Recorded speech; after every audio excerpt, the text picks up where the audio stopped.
بسم اللہ الرحمن الرحیم۔ فتنے کا زمانہ آنے والا ہے۔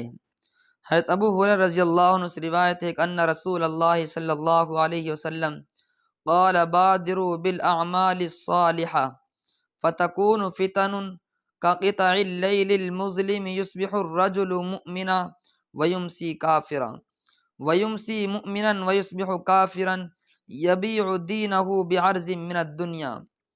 فرمایا کہ نیک عمل جلدی جلدی کر لو، جتنا وقت مل رہا ہے اس کو غنیمت جانو، کیوں؟ اس لیے کہ بڑے فتنے آنے والے ہیں، ایسے فتنے جیسے اندھیری رات کے ٹکڑے۔ اس کا مطلب یہ ہے کہ جب اندھیری رات شروع ہو جاتی ہے اور اس کا ایک حصہ گزر جاتا ہے تو اس کے بعد آنے والا دوسرا حصہ بھی رات ہی کا حصہ ہوتا ہے، اور اس میں تاریکی اور بڑھتی چلی جاتی ہے، اور پھر تیسرے حصے میں اندھیرا اور بڑھ جاتا ہے۔ اب اگر آدمی اس انتظار میں رہے، کبھی مغرب کا وقت ہے، تھوڑی سی تاریکی ہے، کچھ وقت گزرنے کے بعد روشنی ہو جائے گی، اس وقت کام کروں گا، تو وہ شخص احمق ہے۔ اس واسطے کہ اب جو وقت گزرے گا تو وہ اور زیادہ تاریکی کا وقت آئے گا۔ لہذا سرکار دو عالم صلی اللہ علیہ وسلم فرما رہے ہیں، اگر تمہارے دل میں یہ خیال ہے کہ اور تھوڑا سا وقت گزر جائے پھر کام شروع کروں گا، تو یاد رکھو اور وقت جو آنے والا ہے وہ اور زیادہ تاریکی والا ہے۔ آئندہ جو فتنے آنے والے ہیں وہ بھی اندھیری رات کے ٹکڑوں کی طرح ہے کہ ہر فتنے کے بعد بڑا فتنہ آنے والا ہے۔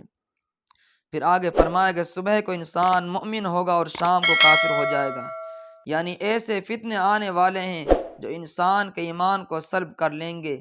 صبح کو مؤمن بیدار ہوا تھا لیکن فتنے کا شکار ہو کر شام کے وقت کافر ہو گیا، اور شام کو مؤمن تھا صبح کافر ہو گیا۔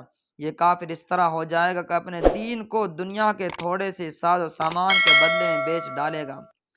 صبح کو مومن اٹھا تھا، جب کاروبار زندگی میں پہنچا تو فکر لگی ہوئی تھی دنیا جمع کرنے کی اور مال و دولت جمع کرنے کی، اور اس دوران مال حاصل کرنے کے ایک ایسا موقع سامنے آیا جس کے ساتھ شرط یہ تھی کہ دین چھوڑو تو تمہیں یہ دنیا مل جائے گی۔